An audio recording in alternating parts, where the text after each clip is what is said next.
Welcome to the Designated Drinker Show, the podcast that's raising the bar on craft cocktails. I am your host, Louise Solis, and with me, as always, is my very, very talented friend, who is my very own Chester the Cheetah, the mixtress DC Gina.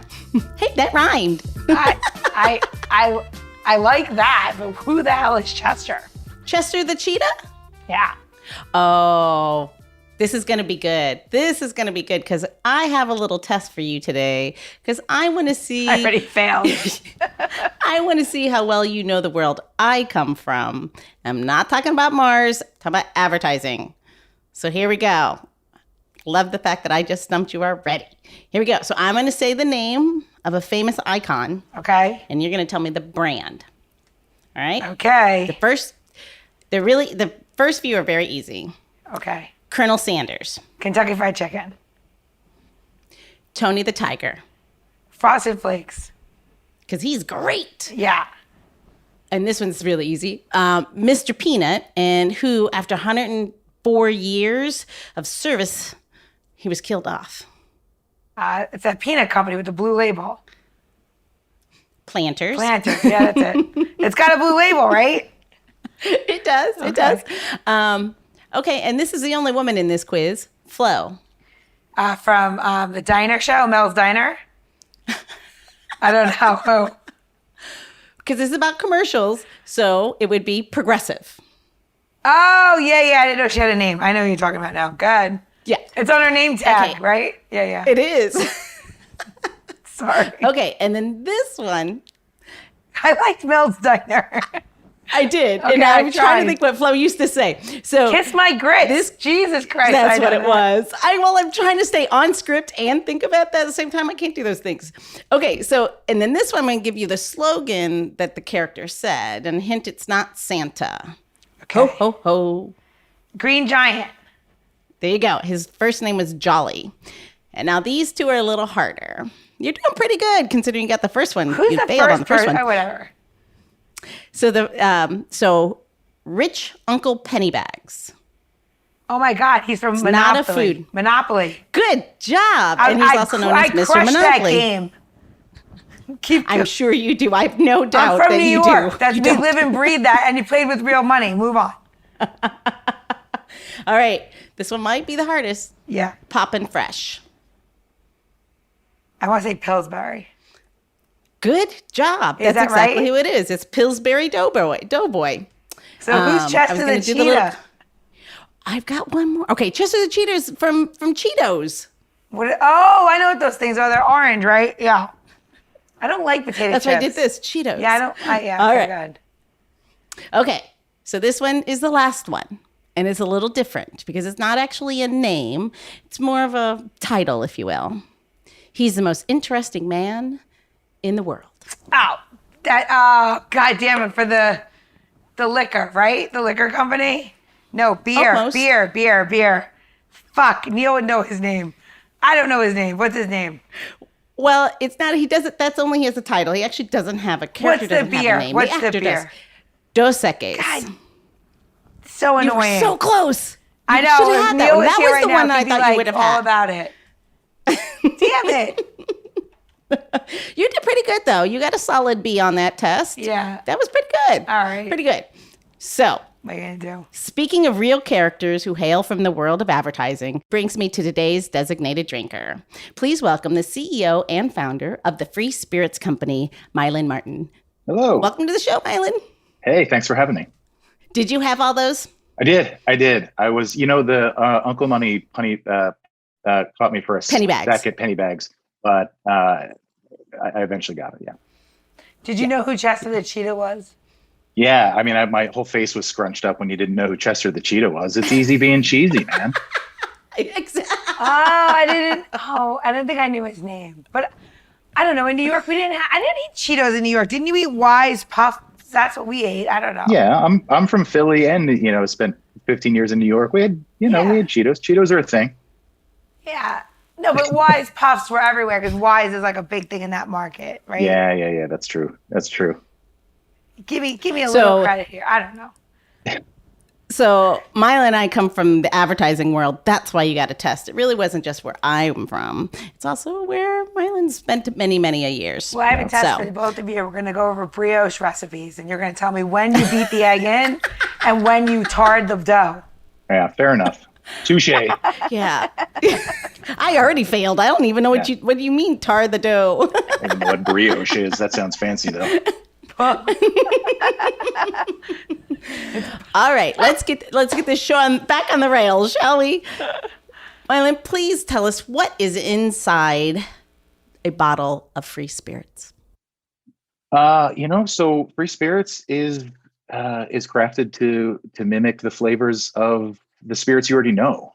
I think when it comes to cocktails, I've just always been such a big fan and still am to this day, to the point where, there's been more than a few occasions where I've drank too many cocktails.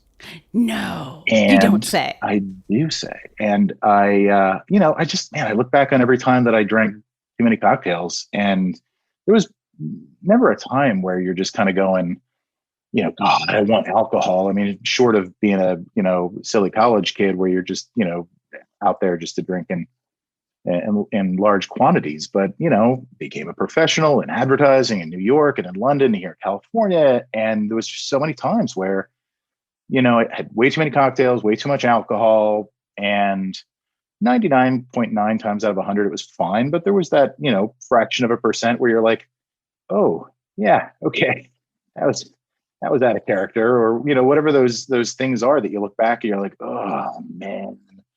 And so, did I say that? Yeah, totally.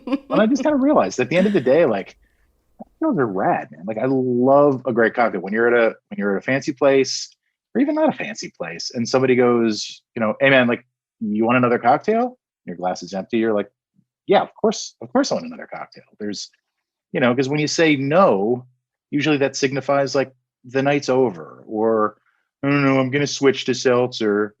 And that's boring. And, there's so much goodness in a cocktail that, coming from the ad world, it's kind of the ultimate emotional purchase. Like, we pay $15 for 3 ounces of liquid. And, is that really worth that? I don't know, but you kind of go, man, I don't know. I think about bourbon. The average person might not know how bourbon's made, but they think about Kentucky, and they think about, a barn with aging barrels and horses and weeping willows. And then all of a sudden it's like there's some guy with funky tattoos mixing you up a cocktail and lighting something on fire. You're like, what the fuck? I have no idea what that is, but please take my money and make me more, Yeah. And so I just don't think that, when you decide to either have less alcohol, or on those occasions that you don't want any alcohol, I don't think you should have to, sacrifice. I don't think you should have to compromise and do the whole like, oh, I guess I'm drinking seltzer with a splash of cran. And so that was really the impetus for it. Like, can we make something that stands in place of an alcoholic spirit that is every bit as much complex and interesting and based in the terroir and has the story behind it and all of that. So when you get your, margarita, happens to be a non-alcoholic margarita, you're just as excited to drink it as if it were, a full-on, alcoholic cocktail. I think when we were talking before about the fact that it's really an experience. It's the whole experience of being in the space, and it's such a social engagement, and it is easy to over imbibe when you are just having a good time and you're just socializing. And to your point, when you're like, no, I won't have another one, that means it's the end. Yeah. And no one wants, you're having a good time, and just I think it's really interesting since you and I've spoken. I just can't wait to like. It sounds silly, but you really made me start thinking about the fact that there are times that I really don't want another cocktail. I just don't want to go. And if I had another option, and you're right, I'm not a big club soda fan. Right. So, and it's just boring. And then you don't have that seductive space of someone crafting something just for you. Yeah, that's right. So I think it's a really interesting concept. Yeah, totally. Yeah. And there's just, I think for where it led me is, sure, the real basic notion is, hey, I'm going to have a non-alcoholic cocktail. But for us advanced drinkers, Where I kind of go is, if I'm going out with a certain crew and, this is a big drinking crew and you're like, God, every time I go out with these guys, it ends up being a crazy night. And, 6 or 7 or 8 cocktails, which is a ton of alcohol. I've been saying, because we distribute here, in California, I'll say to the bartender, hey, if I'm drinking margs, I'll say, hey, do mine half and half. Do mine. There's 2 ounces of tequila in a marg.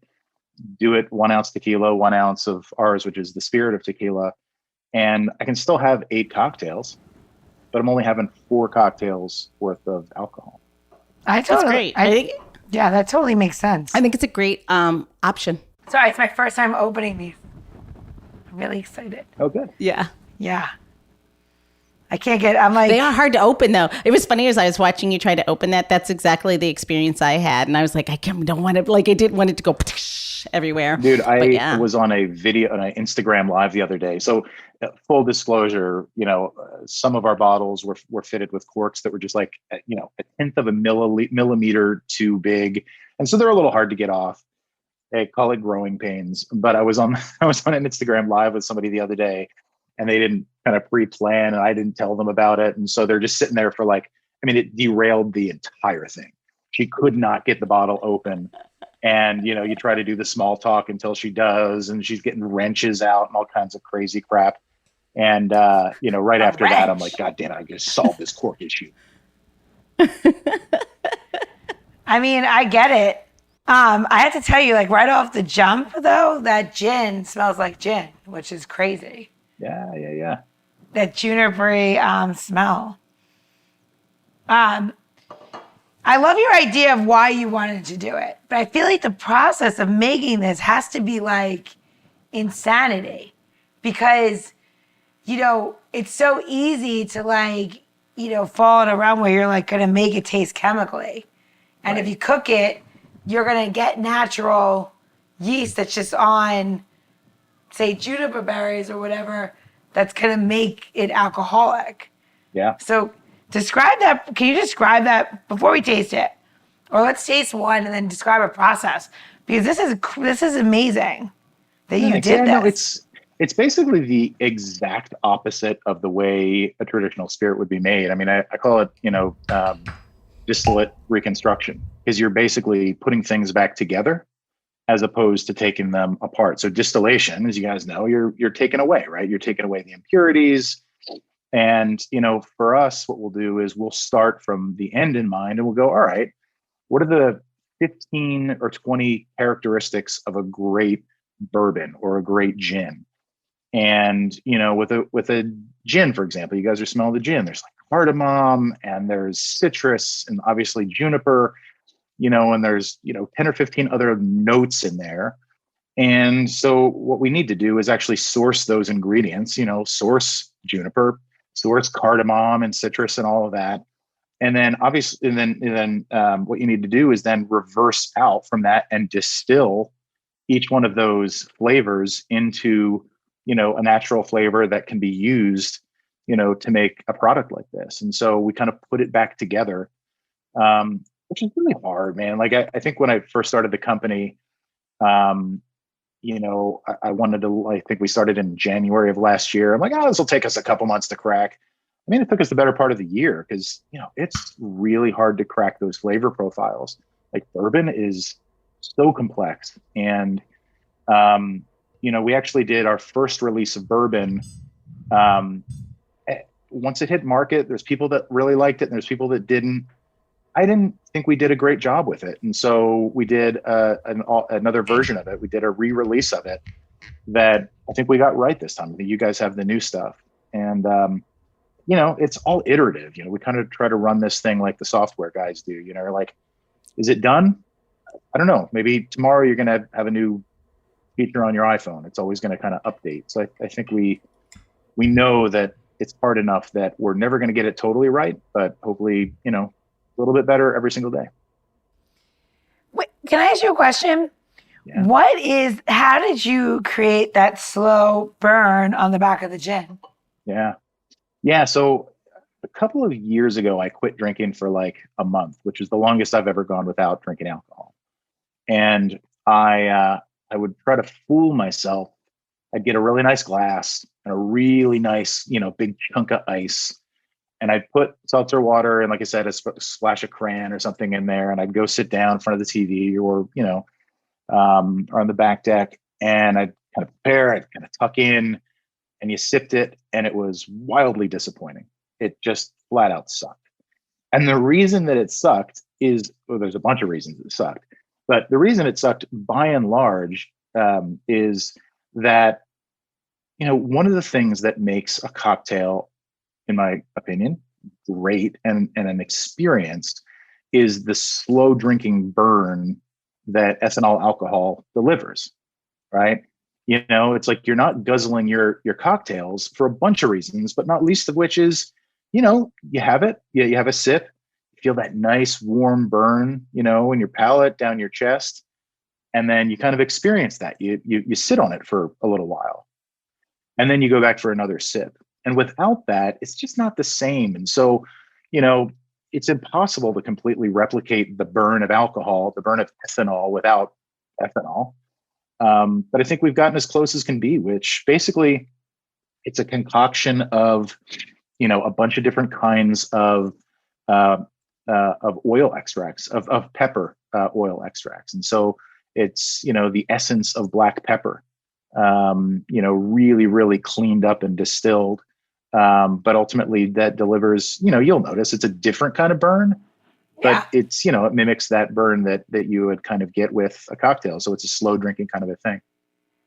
It's a familiar taste. Now that you say that, it's, but it's really good. Thanks. Like, I'm now excited to make my cocktail. All right, what should we try next? The tequila or the bourbon? Which one should I go first? In which way? Why don't you do the tequila? We'll go darker and darker. Great. I love tequila. Just so you know. If this one's good, then we're sold. So you make this from agave? Yeah. We start with agave. It's like a really good, like I'm a mezcal fan. And so that was one of the inspirations. The other inspiration for it was on my 40th birthday a couple of years back. You mean last week? Yeah. We were at some fancy schmancy place in Mexico, and the bartender was like, "Hey, let me pour you, something really nice to sip on. Let me pour you some tequila." And at that point in my life, tequila was still in that place in my mind where it was, it was a joke you'd play on your friends in college. You're like, "Oh yeah, we're gonna make you do a shot." And what he poured me was a glass of Clase Azul. And oh my God, you lucky man. Dude, it just kind of blew my mind. And it was, I'm like, I said to the guy, he must have thought I was such a noob, and I was. And he's like, I'm like, shoot it? He's like, no, you just sip it.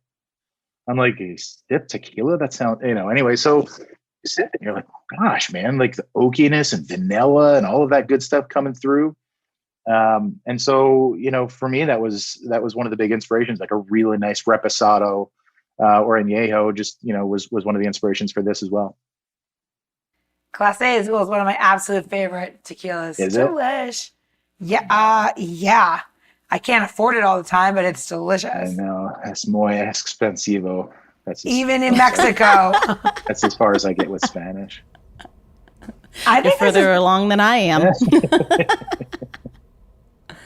When you go to the distilleries in Mexico where like you've had roasted agave, it's kind of like that flavor, which almost has a chocolate characteristic.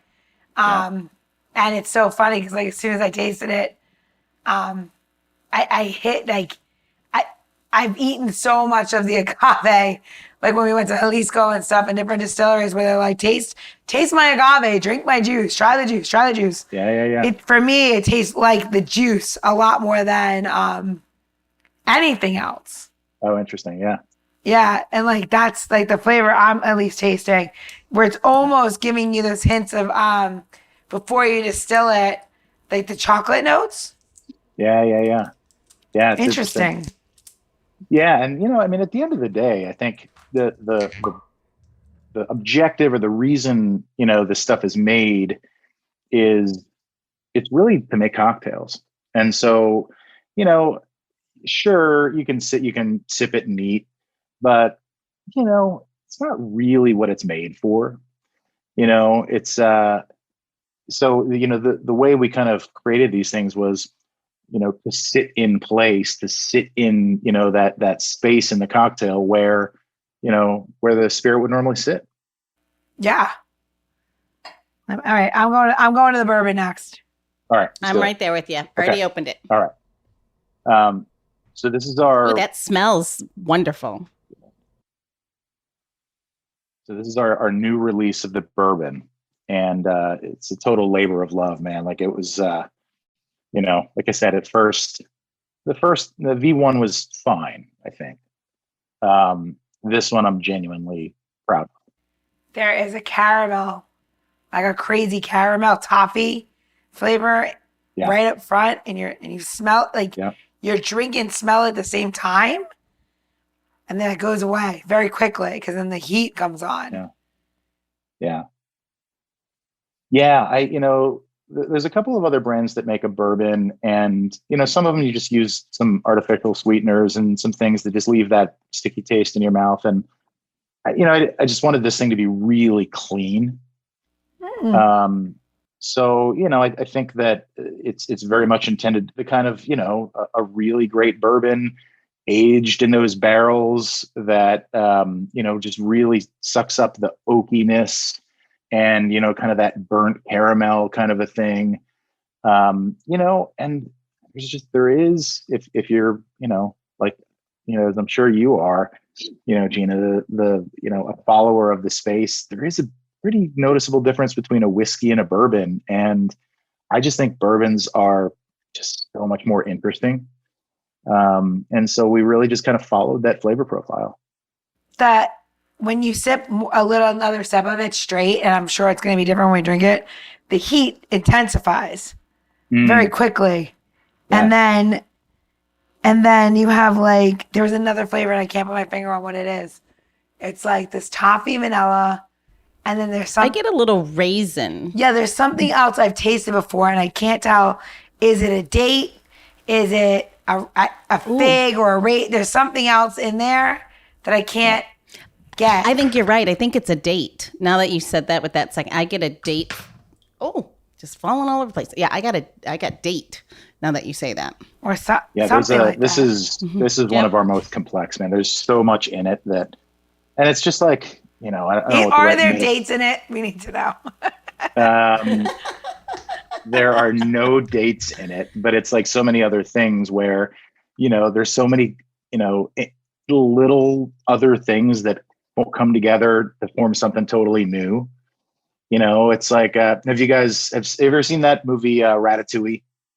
Of course. Right. So there's that one scene where the rat's like going, he's eating a strawberry and then he's eating a cheese and he's like, but when you put them together, something totally new happens. And so I think that's a lot what happens. You put two things together and you're like, oh, I didn't realize that, pickles and ice cream would taste like steak or whatever the heck. That was a really weird one. I don't know where that came from. Pickles and ice cream are just good when you're pregnant. It's the sweetest, salty thing you could ever eat. I bet you actually pickle ice cream would be good. Salty sweet. Yeah, it's not a cliche. Pregnant women love it because it's delicious. Huh. And you can get away with being totally weird when you're pregnant. You're like, I would like some ice cream and some super sour pickles from Delancey in New York. And my husband's like, excuse me? I'm like, the double sours. I'll wait. Now. I'll wait. This is our second kid. Go get it. He's like, what is a double sours? I'm like, they have them. Go get it. Yeah. This is so cool. I think so funny. Like the first drink that came to mind for your bourbon, which I completely know 100% is made with, is actually supposed to be made with rye. But I feel like a Sazerac with that would be so good. Totally. Because you can have the non-alcoholic pastis that, and, you could put the bitters in really because it's only 2 dashes if you're not, not drinking because you don't drink anymore for other reasons. If you're just trying to lighten the load, a Yeah. couple of dashes of pace shows isn't going to kill you. But No, exactly. But wow, interesting. Yeah. Well, you had a really interesting note when we talked earlier about the fact that you didn't see this as a brand or a company of sobriety, Right. but of, and so that it was, I mean, obviously that's an option, but to your point, if you're having 8 cocktails with 4 and halving the alcohol content, it's a really great option. Yeah, I mean, I see it. It's a brand of. I'm excited to start bringing this into my regular drinking that's awesome. habit. Yeah, I mean, at the end of the day, it's imbibe a little bit. Yeah, I mean, it's a brand of control and options. Man, it's like it just kind of goes. Like, I love a good Manhattan, and the other day I was sitting at this local place here in Marin, and I ordered a Manhattan, and I really, really kind of embraced the talk, which was, hey, why don't we make a Manhattan 50-50? And we did 50% spirit of tequila, 50%. I think it was Hudson. Hudson is one of my favorites. In fact, my son is named Hudson. And so we did half and half. It tasted every bit as good, I swear to God. And it was, really satisfying because I didn't appreciate that cocktail any less than if it were 100%, Hudson Rye.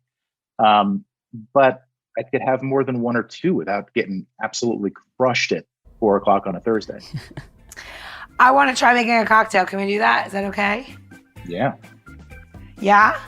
Louise, are you ready? Do it. I'm good. I had to go get my citrus. Oh.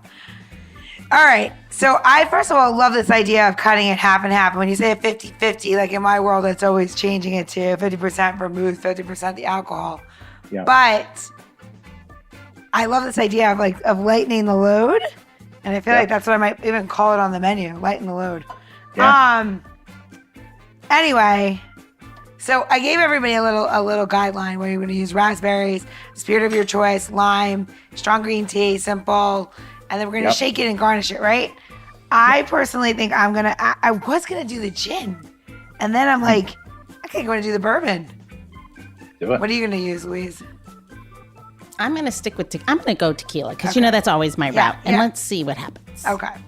Yeah. So let's talk about this drink really quickly. So if you're out there and you're listening to this drink, you can. It's called a Crush It, right? So right now, this time of year, raspberries, depending on where you live, are coming in season. And I put my raspberries down and I don't know where they are. And there's no alcohol. The raspberry are missing. Wait, hold on. Wait, it gets better. There's no alcohol in here. And I'm like, where's my raspberries? So you're going to take your shaker tin and you're going to add 4 to 5 raspberries whole. And the reason why you're doing that is because you're going to add ice and you're going to shake this drink. So you don't really need to crush these or macerate them anyway, because the ice will do all that work for you. Okay? All right. So we're going to use 1.5 ounces of the bourbon. And then we're going to put in there 1 ounce of lime juice. And I have really small limes, so it's about a half of a lime for me to use. I always say, please use fresh juice. It takes 2 seconds, and it keeps longer than any other juice you can buy in the store, right? So I'm going to put a half an ounce of fresh juice. Then you're going to add 4 ounces of green tea and then 1 ounce of simple syrup. And I put my simple syrup in with my green tea already. And then we're going to add ice, and then we're going to shake and double strain over crushed ice. And I'm just going to grab that really quickly. I apologize.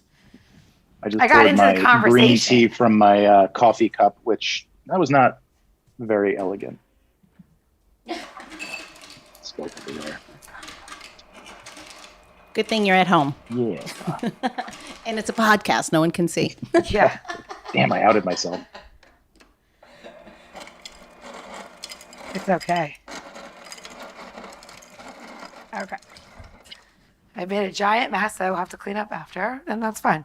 All right. So we have all the ingredients in the shaker, and now we're going to 3/4 fill with ice, and we're going to give this a really hard shake. And like 99% of this drink is going to be how hard you shake it, okay? So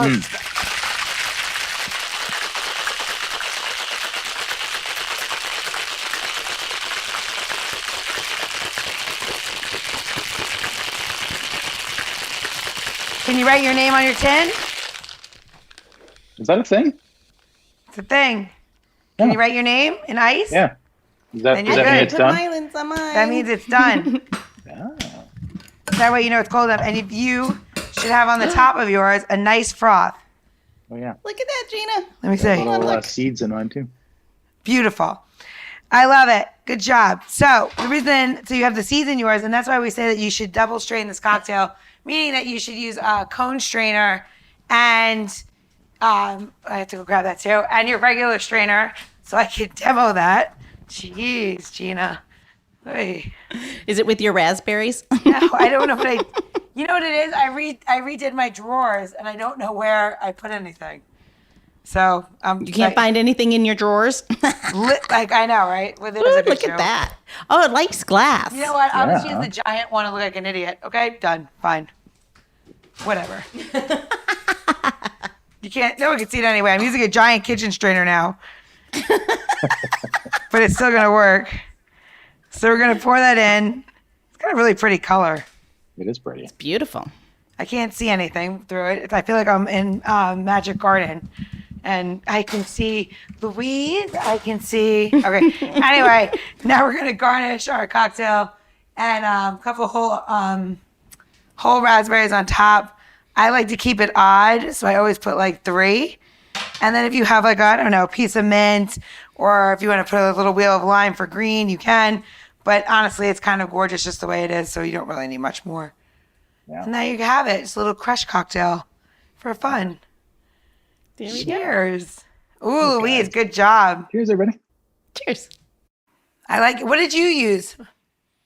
I used tequila. I used tequila as well. And actually, instead of simple syrup, I used blue agave nectar. Yum. The bourbon is lovely with the raspberry and the tea. Yeah, that's a good idea. Maybe I'll do that tonight. Yeah, I bet you the bourbon would really be nice in this too. Yeah, You're right. Yeah. I believe you. It's totally different now in the drink. So like you really have to make a cocktail with it. You have to you have to experience it in there. Yeah, it's funny, like every once in a while we'll get a call from somebody who ordered it online and they're like, I don't know if I like it. And I'm like, so how did you drink it? And they're like, well, I got it out of the box. I opened it and I took a swig of it. And you're like, gosh, well, I mean, it should be fine. But, most, how many $30 or $40 bottles of gin do you just drink warm? Exactly. It's one of those, right? It's like, you need to romance it a little bit to really work well. I think this is really lovely. I love the fact that it is a cocktail. That's the thing. It's not that it's a sad substitute by any means. This is lovely. Yeah, and my dying cross to bear at some point will be the destroying of the word mocktail. I hate that word. It's the worst. It is the worst. You think about like a hurricane glass at a TGI Fridays with like whipped cream on top. You're like, ooh, okay. So, put a sparkler in it, maybe. I don't know. So when I had my babies, and this was not that long ago, right? I had my last baby 6 years ago. Yep. And I'm a bartender, right? So I would go into bars, and everyone's like, "Oh, let me make you a mocktail." 95% of the time, it had ginger beer in it. Well, let me tell you what: you never give a pregnant woman a ton of ginger beer because it just kills your esophagus on top of the fact that you have a human being growing in your body. Oh, so like this would have been a much more pleasant surprise. And also I go to a lot of meetings for obviously liquor companies, and everyone tries to jam a drink down your throat. This is a way easier thing to like back it off a little bit. You know what I mean? And you should. Well, and it's one of these things too, where, there's some other brands out there that make their own kind of special expressions, which I think they do a great job. There's some really nice ones out there. We didn't do that largely because, I just don't want to I don't want to have to retrain the world on how to drink cocktails. You know what I mean? At the end of the day, if you're you're an old fashioned guy, or if you're a margarita girl, or if you're whatever, like, there you go, just replace it. You don't have to make a special cocktail for this. You can just kind of have this on the bottom of the menu that says, hey, anything we make, you can, either reduce or eliminate the alcohol in it without killing the flavor experience. Reduce is a better word than, what did I say?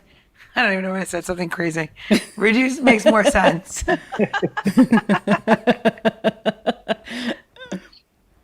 I love it. All right, Gina, where are they going to go to get this recipe? They're going to go to DesignateDrinker.show for the tips and tricks and how-tos, and a link of how to get to free spirits. And if you didn't catch that, that is DesignateDrinker.show.